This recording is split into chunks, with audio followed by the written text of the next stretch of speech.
Dr. Jeff, I am so excited to talk to you today in Vegas.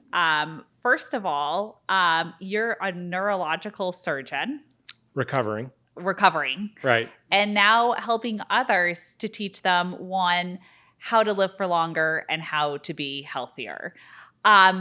You probably have gone to school and education for longer than most of us out there.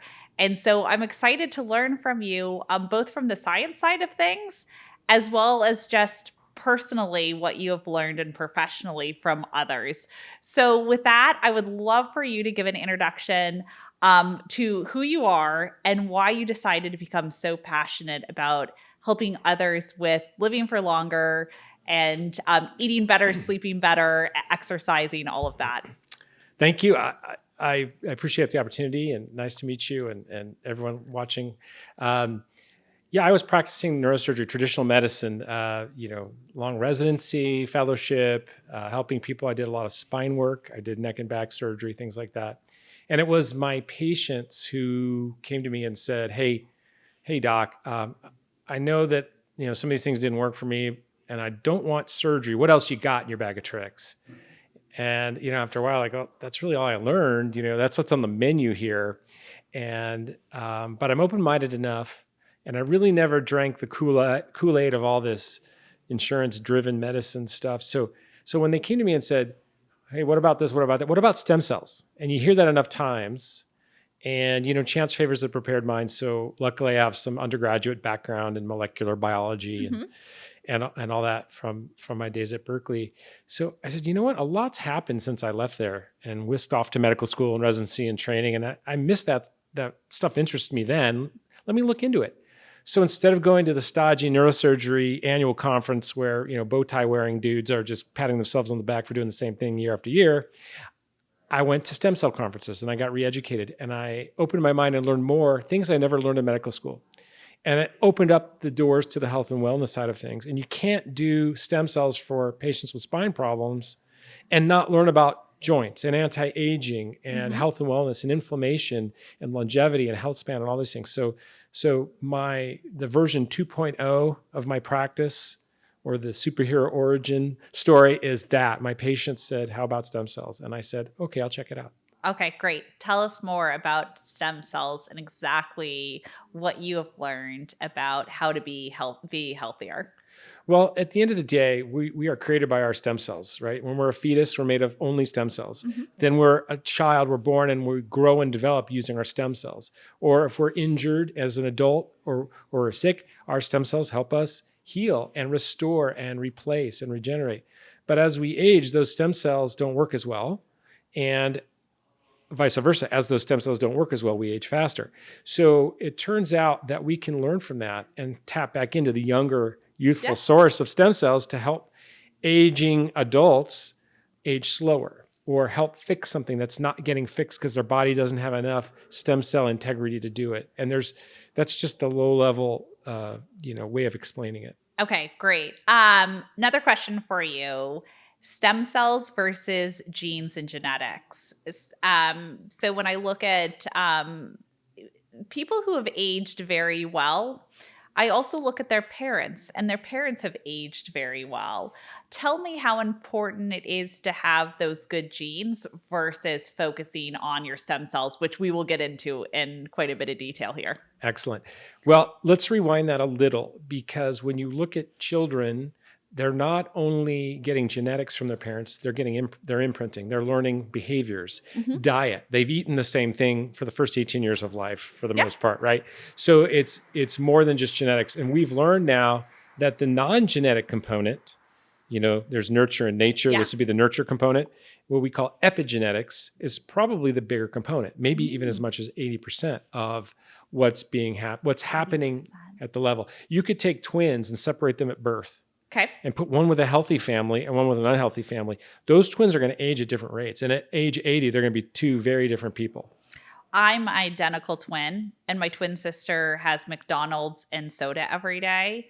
and I drink water and exercise and have vegetables. So if you ever need a test subject, I'm here to be that for you. Great. I want to talk about more about what that means. So 80% of it, as you said, is what you were doing day to day, which I think is fantastic because anyone listening to this can take away an action plan. Let's start with exercise. And what are some quick tips that you have about how we should be exercising, when we should be exercising? Great. I'm glad you started with exercise, because if someone has to turn off this video in a minute, if they take one thing away in their action plan, it's exercise. Okay. This stimulates the muscles. The muscles release myokines, small proteins and peptides signaling other cells, like the brain, to help suppress the inflammation that causes dementia. It stimulates the muscle mass development. It's good for the heart. Stimulates bone density. And what's in our bones? But bone marrow, where most of our stem cells live. So the overall best thing you can do for your health is to move, is to exercise. Strategies to get the most out of exercise would be to include something like a high intensity interval training exercise that helps your heart rate variability.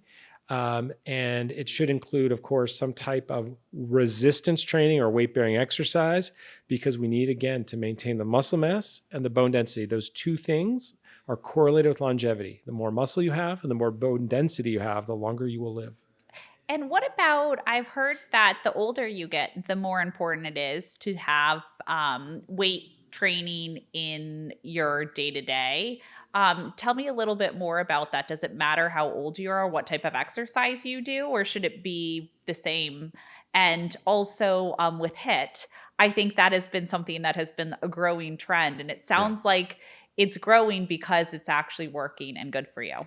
I think it is. It's also a way to get a good exercise in a short time. Yeah. Right. You can do a HIIT exercise of 15 or 20 minutes, right? There are even other biohacks. You could do what's called Vasper, where you actually put tourniquets and restrict the blood flow, and you can do it even a shorter time. Okay. Okay.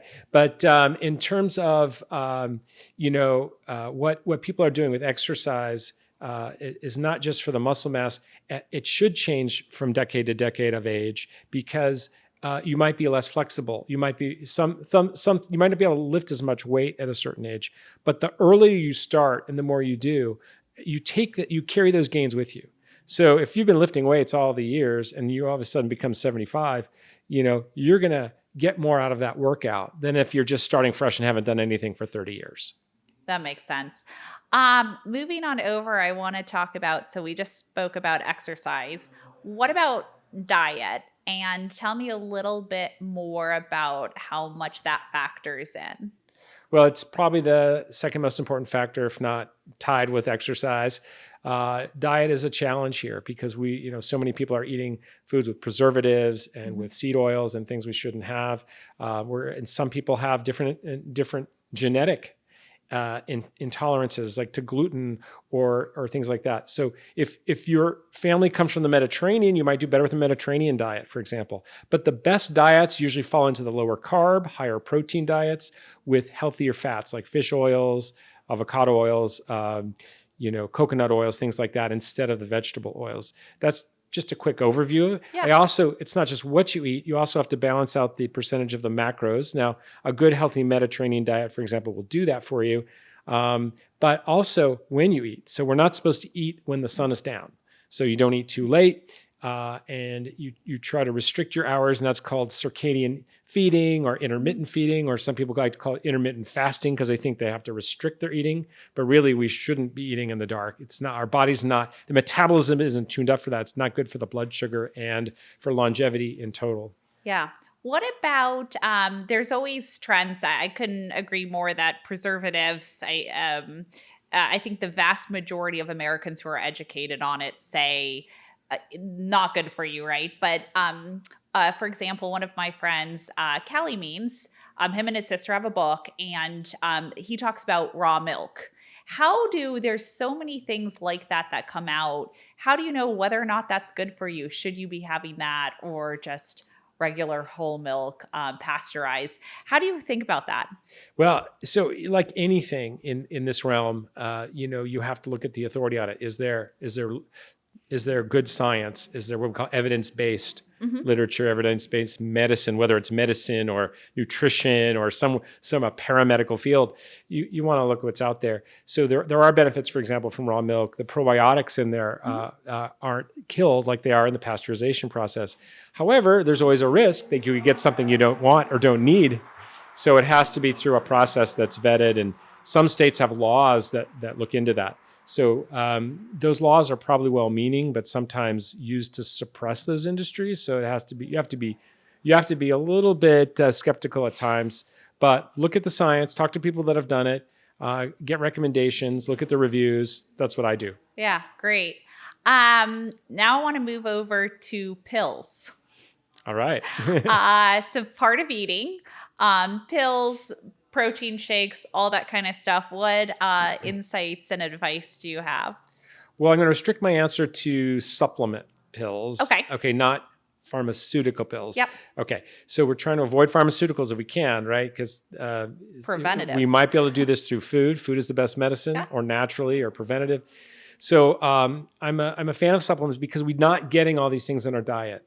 If it were 200 years ago and we had our own organic gardens to survive, and our meat came and ate the grazed the grass that was full of omega-3s and things, we wouldn't need supplements that much.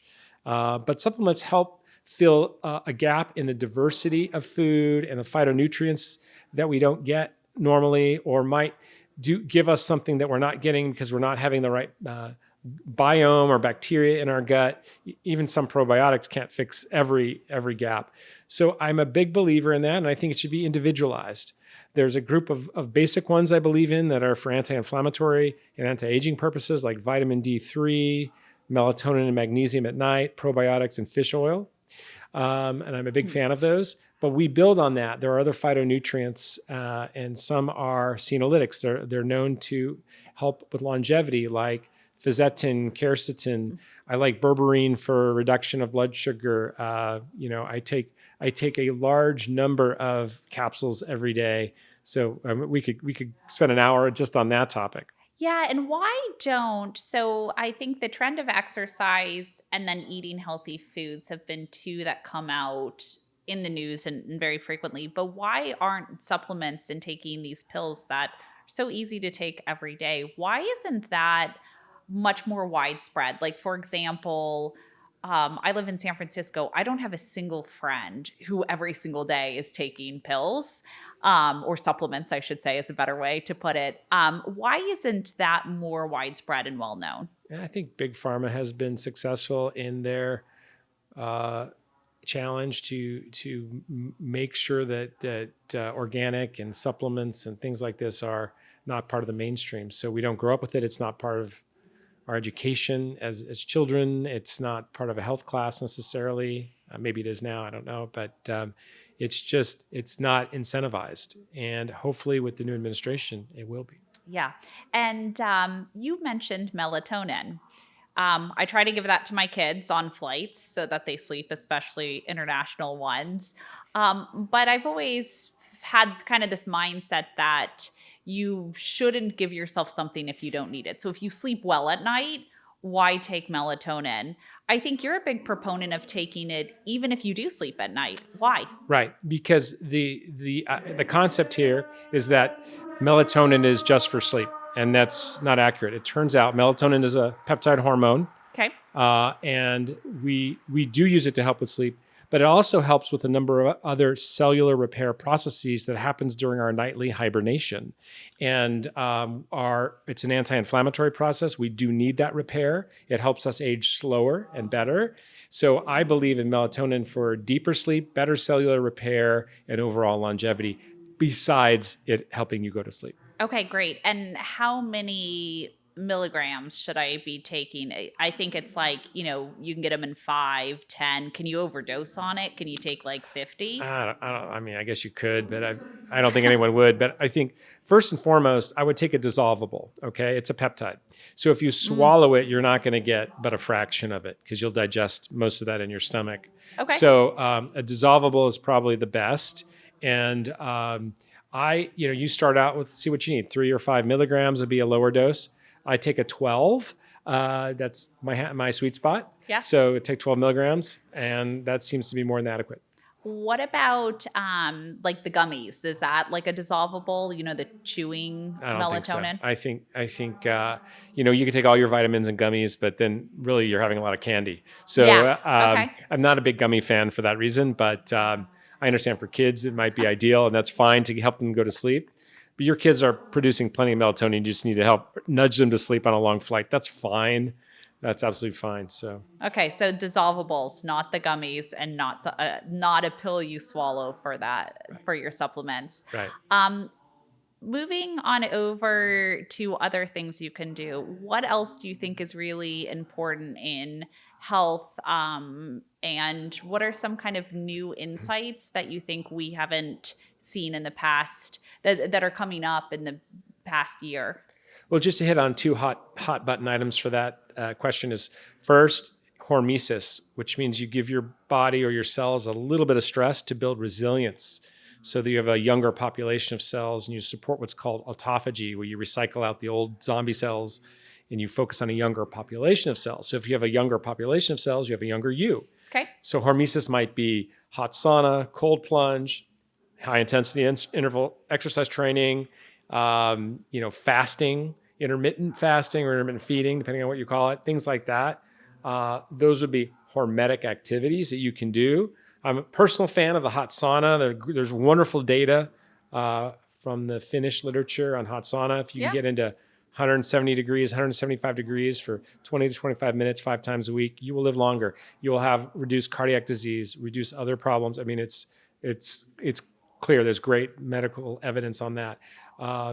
The other answer to the question is regenerative medicine, which is just a growing thing. It's something dear to my heart. What we do in our practice at Recelebrate is we work on stem cell-based strategies that we've learned from what stem cells do for people to help them address something where they want help with regeneration, repair, and or help fighting a disease process.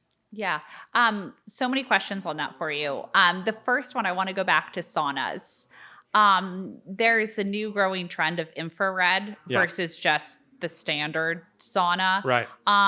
Why is infrared so good for you, or is that just a hoax? So the infrared light or red light therapy is anti-inflammatory, but typically the infrared saunas don't get hot enough for the real health benefits. So if you're looking to put one in, go with a traditional hot sauna, and you can add a red light panel in there so you can get both benefits at the same time. Okay, great.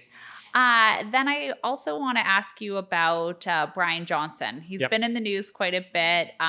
For those who haven't heard of him, he's looking to live longer by living indefinitely, or help humans do that. Right. And has a pretty regimented routine there, I think, down in LA. Yeah. What are your thoughts on that? And do you really think that we can expand and extend our lifespan for another 20, 30, 40 years? We totally can. I mean, that's a no-brainer. It's adding the 80 or 100 years we're really pushing to get. Yeah. So and Mr. Johnson is pushing the envelope to get us there. So he's helping. He's an experiment of himself. He does a lot of different things, and he has a budget for it, which is nice. So and we're learning from that. And he's created some products around it. He takes a lot of supplements. For example, he's created like a powder that you can make a drink out of because it's so many pills. And he's right. You take a lot of pills, man. It'd be nice to make a drink out of it. So he's got some great ideas there, and he's transparent about it. He puts his metrics out there. He's doing it scientifically. I'm all about it, and I think that a lot of people are following his plan. There are a lot of Reddit threads and groups and things that do with the blueprint, the Brian Johnson blueprint. So we need people like that to push us forward. I like it. Great. Question for you on that. So there's been a growing group of people who think, you could live for longer, just not healthier for longer. So it might extend your life, but you're not as healthy. Your body does break down. Do you think that we can actually extend the time period of healthiness through Yep. this. And that's what we call health span. It's those quality years Yeah. into the new longevity years. Yeah, I mean that's the goal here. So whatever you do for yourself and your cells, you're not doing it just for longevity, you're doing it for healthy longevity, because you don't want to live 20 years longer and spend it all in a nursing home. Yeah. Right. Absolutely. Agreed. I do think so. Great. And then my final question here for you is you've been such a prominent figure here in speaking about and promoting what people can do with their stem cells, how to live for longer, be healthier. Where do you think this is going in the next 5 years? And what would be a huge win for the population, especially in America, where I feel like it's becoming unhealthier by the day? What do you think would be a huge win there? Well, wow. We're having a change in administration, and we're going to have a shakeup in re-looking at what's healthy and what's not. So I'm hoping we get a lot of help from the top down on fixing our food source and getting rid of bad things in our food that add shelf life or add color where really we don't need that. We just need healthy food. So getting rid of pesticides, making more options available to people. Now, sometimes this comes with a cost, right? Because suppliers will have to increase the cost of a product if the shelf life is less. Yeah. Right? Because they'll have to throw away expired foods. So I think we have to balance that out, and we all have to make individual decisions for ourselves. And those people who put the work in and put the effort in and eat healthy and exercise, because a lot of this you can do without spending a lot of money. Brian Johnson spends millions. A lot. You can do this by eating healthy. Exercises can be free. Yep. Right. Some supplements can be very inexpensive. Eating healthier sometimes costs a little bit more, but if you cook at home and you meal prep, you can actually stretch it out and get a lot out of it. So I think you can meet these goals and do things, and we can address even medical and disease processes with regenerative medicine and other more natural things. There will be a cost with that, and the real question is who's going to compel the payers, the United Healthcares and the other bad acting insurance players out there, that they need to pay for these things, because that's what insurance means. Yeah, and when it's preventative, right, then there's overall less cost and fewer dollars going into the medical system if you do it up front. So it sounds like you're mentioning government and administration and obviously big pharma and insurance, all of that, and having the government step in to help realign incentives and be preventative up front. That does leave me to 2 follow-up questions. Of course. The first one is on the current administration. I think you've got RFK and a bunch of others really promoting healthy food, but then it can be contradictory because you see them on Air Force One eating McDonald's. How do you grapple with that? Well, I'm not here for my political views, but I do believe in personal freedoms. And I think Robert F. Kennedy Jr. has said people should be able to make that choice, but we should make sure that there's a healthy choice, not just the bad choice, right? And then the real question is who's going to pay for these bad choices, right? At the end of the day, if we have a population of sick people and the cost of the medical care is overburdening our national budget and gross national product, who's going to pay for that bad choice? That's really where this is headed, I think. And what about Ozempic? Big fan of GLP-1 agonists, Ozempic being the brand name for the semaglutide. I think this is a game changer, not only for addressing diabetes and weight, but now we're seeing, it's preventative against any inflammatory burden that can cause dementia, cardiovascular disease. It can work against, people with addictive behaviors and things like that, because it works on the satiety or the satisfaction centers in the brain. We're learning more and more. Yeah, we may learn a few things we don't like about it too. Of course, there's always a plus and minus. We have to weigh those things. But I'm a big fan, and I'm using it myself to microdose now for longevity purposes. Really? That's incredible. I had no idea, because I thought that your response to that would have been more preventative upfront versus reactive, which Ozempic is, but it sounds like you're saying it can be preventative upfront. I think so, especially in high-risk populations. Now, I have many years of eating what's been available in this country, so I'm trying to repair that damage. If we start with children and they're healthy and they have a healthy food source and get rid of the pesticides and all the bad stuff, it's very possible they will not need that when they're adults. But the population of middle-aged people and adults and older people have not had that benefit. So we're playing catch up. Yeah. Dr. Jeff, this has been phenomenal. I learned actually so much here and a lot of myth busters from what I thought of what I should be doing every day. I will be going out and getting some melatonin and not the gummies, but a dissolvable. Excellent. If any of the listeners wanted to reach out to you to learn more, can you please share how they can get in contact with you? Sure. Our business is called Recelebrate because we're celebrating the renewal of your cells. So they can find us on any channel, Instagram, Facebook, YouTube. Just go to Recelebrate, RECELLEBRATE. You'll find us. I think we're the only people using that word, that spelling. Great. Well, thanks so much, Dr. Jeff. Thank you.